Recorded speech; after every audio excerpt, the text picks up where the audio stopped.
নমস্কার বন্ধুরা, welcome to my channel Joyi's activity. আমি জয়িতা মণ্ডল। আশা করি আপনারা সকলেই খুব ভালো আছেন। আমি আজকে আপনাদের জন্য নিয়ে এসেছি পটলের একটি রেসিপি। গ্রীষ্মের দুপুরে আমাদের হেসেলে প্রায়শই পটলের কোনো না কোনো পদ হয়েই থাকে। যেমন ধরুন পটলের ডালনা বা পেঁয়াজ পটল অথবা পটলের দোলমা। তো আমি আজকে যেটি করেছি সেটি হলো পটল চিংড়ি। পটল চিংড়ি এটা কিন্তু খুব একটা অপরিচিত রান্না নয়। বিভিন্নভাবে বিভিন্ন মানুষ পটল চিংড়ি করে থাকেন। আমি আজকে কিভাবে পটল চিংড়ি তৈরি করেছি সেইটি আপনাদের দেখবার জন্য অনুরোধ করছি। আশা করি আপনাদের ভালো লাগবে। ভালো লাগলে অবশ্যই একটি লাইক করতে ভুলবেন না এবং আপনাদের মূল্যবান মন্তব্য আমার কাছে ভীষণভাবে জরুরি। আর যারা এখন আমার চ্যানেলটি সাবস্ক্রাইব করেননি তাদেরকে অনুরোধ করব আমার চ্যানেলটি সাবস্ক্রাইব করে দিতে। আমি এখানে প্রায় 10টা মতন পটল নিয়ে নিয়েছি। পটলগুলোকে আমি এইভাবে ছাড়িয়ে নিয়েছি এবং পটলগুলোকে দু মুখের বিপরীত দিক করে ফালা করে নিয়েছি। দেখুন কিভাবে ফালা করে নিয়েছি।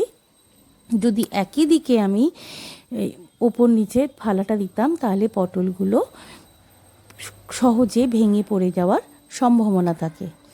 আর আমি এখানে প্রায় 300 গ্রাম মতন চিংড়ি মাছ ছাড়িয়ে বেছে ধুয়ে ভেজে তুলে নিয়েছি।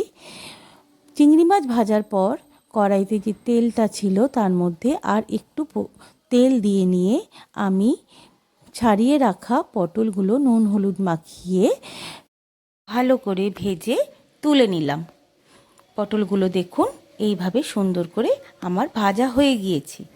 এবার পটল ভাজার পর আমি আর একটু সামান্য তেল দিয়ে নিয়ে এর মধ্যে তেল গরম হলে গোটা জিরে ফোড়ন দিয়ে দিলাম। ফোড়ন তৈরি হয়ে গেলে আমি এখানে মাঝারি সাইজের 3টে পেঁয়াজের কিমা করে নিয়েছি। মোটামুটি আধ বাটা মতন, পুরো ভালোভাবে পেস্ট করিনি, সেটা আমি গরম তেলে দিয়ে নিলাম। এইভাবে নাড়াচাড়া করে পেঁয়াজগুলো একটু ভাজা ভাজা হয়ে এলে, রং ধরলে আমি এর মধ্যে একটা টমেটো কুচিয়ে দিয়ে দিলাম।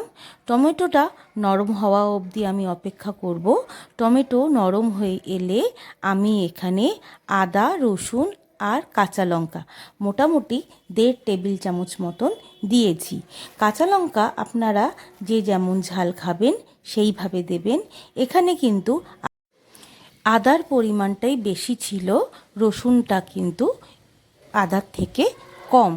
রসুনটা জাস্ট একটু হালকা গন্ধের জন্য দেওয়া হয়েছে, কিন্তু রসুন দিতে হবে, পরিমাণটা কিন্তু আদার থেকে কম।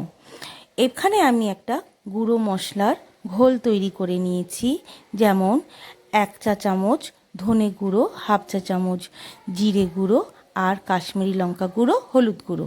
গরম জল দিয়ে ঘোলটা তৈরি করে রেখেছিলাম। এবার ভাজা পেঁয়াজ, টমেটো, আদা রসুনের পেস্ট দিয়ে যে মশলাটা তৈরি করেছিলাম তার মধ্যে এই গুঁড়ো মশলার ঘোলটা আমি দিয়ে নিলাম। এবার কম আঁচে ভালোভাবে নাড়াচাড়া করে আমি তেল বেরোনো অবধি অপেক্ষা করব। তেল বেরিয়ে গেলে পরে ভেজে রাখা পটলগুলো আমি দিয়ে আলতো হাতে নাড়াচাড়া করে নেব। একটু সময় ধরে এই রান্নাটা করব। এর মধ্যে কয়েকটা গোটা কাঁচা লঙ্কা আপনারা দিতে পারেন, যে যেমন ঝাল খাবেন, আগেই বলেছি সেইভাবে কাঁচা লঙ্কার ব্যবহার করবেন। পটল আর মশলা ভালোভাবে কষে গেলে এর মধ্যে আমি সামান্য একটু গরম জল দিলাম। এই রান্নাটা একটু ঘন ঘনই হবে। একটু গরম জল দিয়ে নাড়াচাড়া করে প্রায় মিনিট 7 থেকে 10 আমি টাইম নিলাম একটু পটলটা সেদ্ধ হয়ে যাওয়ার জন্য। দেখুন পটলটাও বেশ সেদ্ধ হয়ে গিয়েছে। এবার ভেজে রাখা চিংড়িগুলো আমি পটলের মধ্যে দিয়ে দিলাম।